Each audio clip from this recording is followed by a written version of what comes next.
Bom, pessoal, voltamos ao segundo bloco. Tenho certeza que enquanto vocês foram tomar aquele cafezinho, vocês já estavam ansiosos, prontos para conhecer o convite. O convite é a última modalidade de licitação daquelas que nós vimos em razão do valor, concorrência, tomada de preço e convite. Bom, vejam na tela esse slide do artigo 22, parágrafo 3º, que trata sobre o convite. Vejam só. Convite é a modalidade de licitação entre interessados do ramo pertinente ao seu objeto, ou seja, a empresa interessada naquele ramo pertinente ao objeto, a empresa que atua naquele ramo, que fornece aquele objeto, que presta aquele serviço, que faz aquela obra, tem que ser empresa interessada. Cadastrados ou não, nesse primeiro momento, não é necessário o cadastro, tá? Escolhidos e convidados em número mínimo de 3. Então, a administração, ela precisa escolher pelo menos 3 empresas daquele ramo. Pelo menos 3 empresas, e essas empresas não precisam ser cadastradas. Ela vai escolher 3 e vai enviar a famosa carta convite para essas empresas, convidando elas para participar daquela licitação, daquela modalidade de licitação. Bom, a administração, além de fazer esse convite, vai pegar essa carta convite e vai colar, vai fixar na parede do órgão que está realizando aquela licitação. Então, a partir daquele momento, vai ser dado publicidade àquela licitação, àquela proposta de licitação. Então, as empresas que estejam interessadas em participar, que sejam cadastradas no município, e aí nessa hipótese precisa ser cadastrada, poderão em até 24 horas. 24 horas, não é o Jack Bauer, mas são 24 horas antes do dia da sessão que acontecerá a licitação convite. Até 24 horas antes, a empresa poderá dizer, olha, quero participar também. E aí, então, essa empresa participará da licitação juntamente com as demais que foram convidadas. Tudo bem? Então, o convite as empresas são convidadas pela administração para participar dessa modalidade de licitação em número mínimo de 3. Lembre, número mínimo de 3. Bom, quais os detalhes do convite? O convite não tem edital, lembra? Não tem edital. Não tem publicação no Diário Oficial, mas o convite tem a carta convite, que dá publicidade. Então, ela além de ser enviada para as empresas convidadas, no mínimo de 3, ela também é fixada na parede do órgão, dando publicidade. Então, publicação é diferente de publicidade, como nós já sabemos. A publicação ocorre na imprensa oficial ou em jornal de grande circulação. E a publicidade pode ser dada de diversas formas, e uma delas é quando cola a carta convite na parede do órgão e com envio das cartas convites para as empresas em que a administração entendem serem interessadas no ramo do objeto. Bom, existindo naquela praça, então vamos fazer um convite em Barra Mansa. E aí a gente vai convidar empresas, escritório de advocacia, serviço de escritório de advocacia. Bom, pessoal, a gente sabe que em Barra Mansa tem muito mais do que 3 escritórios de advocacia. Se o município resolve nessa carta convite, nessa modalidade, escolher apenas 3, o que ele tem que fazer no próximo? No próximo, então, toda vez que o município escolher apenas 3 e naquela praça tiver mais de 3, cada vez que ele for fazer um novo convite com um objeto igual ou semelhante, terá que convidar uma outra nova empresa. Então, dessa vez, convidaram 3, da outra, tem que convidar mais uma, tá? Que não participou dessas 3, e assim por diante, até que não tenham mais empresas naquela praça que não foram convidadas. Tem que ser feito o rodízio ou chamar mais empresas mesmo, que é um mínimo de 3, como nós vimos. Tá? Então, a cada nova licitação com aquele objeto, tem que chamar novas empresas, até que se chame todas. Até que se chame todos, aí você pode repetir aquelas 3 iniciais, enfim. Mas até que se chame todas, a cada nova, chama mais uma. Tudo bem? Tudo certo em convite? Bom, vou colocar na tela agora uma jurisprudência muito interessante. Vejam só. Essa jurisprudência diz o seguinte: inexistindo 3 licitantes hábeis a ofertar e salvo despacho fundamentado da comissão de licitação atestando a impossibilidade de competição por inexistência de prestador de serviço ou desinteresse, é possível a administração anular a licitação pela modalidade convite para estender a oferta da contratação de modo a conferir maior publicidade com vistas à obtenção da proposta mais vantajosa ao ente público. Veja que é uma jurisprudência do STJ. O que essa essa jurisprudência diz? Bom, porque quando por limitações do mercado ou desinteresse do mercado não houver mais de 3 interessados, e você lembra que o mínimo do convite são 3, a administração pode adotar 2 formas, ou dá um despacho fundamentando e faz com menos de 3, tá? Diz, olha, não existem outros interessados, então tem que ser assim, comprova-se com certidões da junta comercial, com negativas de outro interessado, então não existem, tem que ser com menos, ou ela pode simplesmente anular aquele e fazer um novo para convidar outras pessoas. Nessa jurisprudência que nós vimos agora há pouco, a empresa que ia participar entrou com uma ação contra a administração e disse que ela não poderia anular, que ela deveria usar aquele e fazer com menos de 3. Mas a administração, visando uma melhor proposta, falou, não, vou fazer um novo e chamar novas empresas.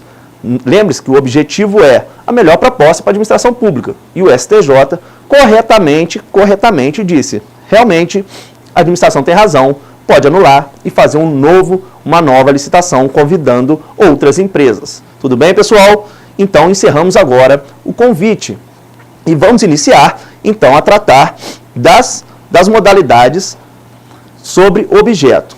Antes de tratar de modalidades de objeto, eu quero dar uma diquinha para vocês e vou botar na tela, tá, uma tabela que eu fiz. Fiz uma tabela, tá, com uma dica para vocês poderem estudar para a prova, que vai conseguir diferenciar todas as modalidades em razão de valor. Então vejam lá na tela. Quem pode participar? Na concorrência, qualquer interessado. Lembra do princípio da universalidade. Na tomada de preço, cadastrados ou cadastráveis, até 3 dias antes da data do recebimento da proposta. E no convite, os convidados, no mínimo de 3, ou cadastrado que manifesta interesse em até 24 horas antes da data do evento. Vejam só que nessa tabela fica muito fácil perceber a diferença nas 3 modalidades de quem pode participar. Bom, quanto ao vulto da relação jurídica, vejam, concorrência é o maior vulto, tomada de preços, médio ou intermediário, e no convite, o menor vulto, tá?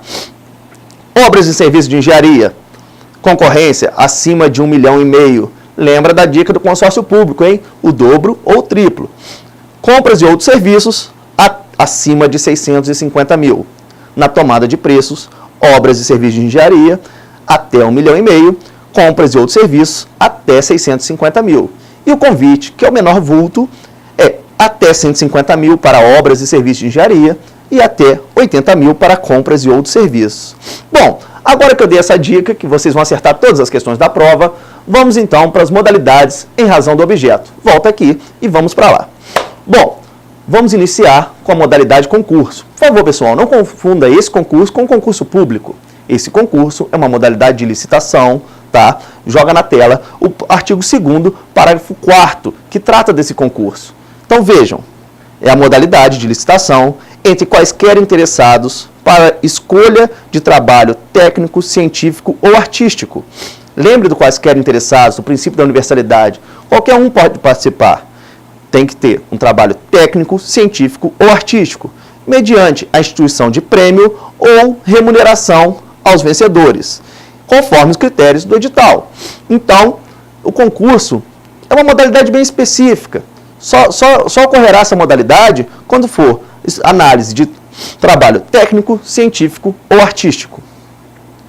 Então, nós podemos perceber que, em razão de ser um trabalho intelectual, em razão do concurso ser um trabalho intelectual, o prazo do intervalo mínimo, vocês lembram do prazo do intervalo mínimo entre a publicação do edital e a entrega da proposta? O do concurso, ele é amplo, igual ao da concorrência. Não em razão do valor, mas em razão do objeto, em razão de ser um trabalho intelectual. Então, por exemplo, a partir do momento que eu peço um concurso de monografia sobre folclore, tá? Então, a pessoa tem que ter um prazo para fazer essa monografia, para arrumar uma monografia já quase pronta, um estudo. Ela tem que se organizar para entregar. Então, por isso, um prazo mais alongado. Tudo bem? Então, um exemplo de concurso, por exemplo, o prefeito de determinada cidade quer colocar uma arte na entrada da prefeitura, uma escultura na entrada da prefeitura, um quadro bonito na entrada da prefeitura. Então, ele realiza um concurso. O quadro que atender melhor aquelas normas, aqueles critérios exigidos no edital, será aquele quadro que vencerá e ficará lá, afixado, na entrada da prefeitura, ornando com toda a estrutura, tá? Embelezando a prefeitura. Assim também pode ser feito concurso sobre monografias, concurso sobre teses, enfim, uma série de concursos artísticos, culturais, concurso sobre uma música, enfim, uma variedade de coisas podem ocorrer. E por isso, no concurso, vocês lembram lá quando a gente tratou da comissão de licitação? O do concurso, a pessoa tem que ter notório saber. Notório saber. Vamos ver? Joga na tela, por favor, o slide. Nesse slide, vamos tratar do regulamento. O que tem que ter no regulamento do concurso, então? O regulamento do concurso, ele tem que ter, é um regulamento próprio, a depender do trabalho a ser escolhido e ser obtido pelos interessados no local indicado no edital. Então, o edital, tá? O edital vai indicar, olha, vocês têm que ir até o site tal, até o local tal e obter esse regulamento. O regulamento, ele vai trazer qualificação exigida dos participantes, diretrizes e forma de apresentação do trabalho e condições de realização do concurso e os prêmios a serem concedidos. Então, as diretrizes e formas de apresentação do trabalho, nesse caso, é muito importante por se tratar de um trabalho intelectual. Tudo bem? Volta aqui, então. Então, o que eu quero dizer para vocês? O concurso é uma modalidade simples, mas que é importante o seu regulamento e que as pessoas, a comissão de licitação que vai avaliar, tem que ter notório conhecimento sobre a matéria, tem que ter notório conhecimento para avaliar exatamente os critérios estabelecidos no regulamento. Agora, duas dicas. A administração, ela só pode pagar, contratar, premiar ou receber projeto ou serviço desde que o vencedor ceda seus direitos sobre aquele projeto, sobre aquele serviço, sobre aquela arte, tudo bem? O vencedor tem que ceder os direitos patrimoniais para a administração. E a administração tem que poder utilizá-los conforme ela quiser, tem que poder utilizá-los. E quando se tratar de projeto, o vencedor tem que autorizar a administração a executar. O vencedor tem que autorizar a administração a executar. Se ele não autorizar, ele não pode receber, ele não pode vencer o prêmio. Então, ele está vendendo o seu projeto para a administração. Ele vai receber um prêmio, em troca ele está autorizando que a administração o execute. Tudo bem? Então, sobre concursos, foi muito fácil e é só isso que nós temos para dizer. Agora, pessoal, vamos para a última modalidade desse bloco. A última modalidade desse bloco trata-se do leilão, exatamente o leilão, que nós vamos ver agora na tela, do artigo 22, parágrafo 5º. Vejam só. Leilão é a modalidade de licitação entre quaisquer interessados. Novamente, quaisquer interessados, princípio da universalidade, para a venda de bens móveis, inservíveis para a administração. Lembra da Kombi que pegou fogo, a Kombi do Correio, que pegou fogo ali perto da ponte? Então, ela poderia já ter sido vendida, pessoal. Era um carro inservível, para a administração, porque ela pegou fogo. Bom, produtos legalmente apreendidos ou penhorados. Pensa na hipótese que é pego um traficante, como acontece muito por aí, com diversos carros. Esses carros, eles são apreendidos pela administração e é dado perdimento, fica para a administração. E aí a administração ou os utiliza ou pode dar fim neles através de leilão. Ocorre assim também com carros apreendidos que não pagam os seus impostos, também vão a leilão. Bom, e existe uma outra opção. Vocês lembram do artigo 19, que nós tratamos lá na concorrência? Então, esse artigo 19 trata dos bens imóveis derivados de procedimento judicial e da ação em pagamento. Então, esses bens também podem ir a leilão. Ou concorrência, ou leilão para esses bens. Bom, mas e aí? Qual o tipo dessa licitação? Tudo bem, nós vamos fazer leilão desse objeto que você tratou. Você demonstrou que 3 objetos, que é a venda de bens móveis inservíveis, os produtos legalmente apreendidos ou penhorados e aqueles bens imóveis do artigo 19. Mas e aí, como acontece o leilão? Bom, o leilão vai ser vencedor aquele que oferecer o maior lance, igual ou superior da avaliação. Então, aquele que oferecer o maior lance, igual ou superior da avaliação, será o vencedor do leilão e levará o produto. Bom, volta aqui. O edital do leilão, ele deve ser amplamente divulgado, principalmente lá naquele município onde ele vai se realizar. Então o leilão tem que convidar muita gente, princípio da universalidade, vem todo mundo para participar do leilão. façam propostas. E o leilão, quem vai fazer isso? Quem vai conduzir o leilão, pessoal? Ou leiloeiro oficial, vocês lembram que a gente falou disso lá no procedimento? Ou servidor designado pela administração. Normalmente, leiloeiro oficial. Normalmente, é o leiloeiro oficial. Então, o leilão, vamos ficar claro, o leilão não tem segredo. Maior lance, maior lance. E aí, como nós vamos saber? A administração, ela vai avaliar o bem, ela vai fazer uma avaliação, vai dizer, olha, o valor mínimo é esse. Então, o maior lance com valor igual ou superior ao mínimo é o vencedor. E pronto, acabou. Ah, venci o leilão, comprei aquele Fusca inservível para a administração. E aí, como eu faço para pagar? Bom, os bens arrematados podem ser pagos ou à vista, pago lá aquele cincão do Fusca, ou podem ser parcelados. Então, no momento lá na sessão do leilão, assinamos a ata e eu dou a entrada, que vai estar especificada no edital, no mínimo de 5%. O edital vai dizer, olha, a entrada no mínimo 5%. Artigo 53, parágrafo 2º. Põe na tela, por favor. Bom, então, pagamento à vista ou entrada imediata no percentual estabelecido no edital não inferior a 5% e pagamento restante no prazo estipulado no edital de convocação. Então, o pagamento restante vai estar lá no prazo do edital. Sob pena, se eu não pagar o restante, eu vou perder aquela toda a entrada dos 5% do Fusca, vou perder em favor da administração. Então, os 30% dos 30% a gente perde. Tá bom, pessoal?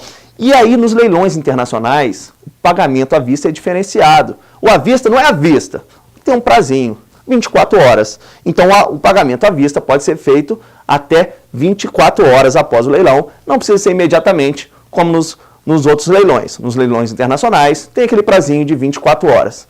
Tudo bem? Então, encerramos aqui nosso segundo bloco e daqui a pouco vamos para o terceiro bloco tratar do pregão.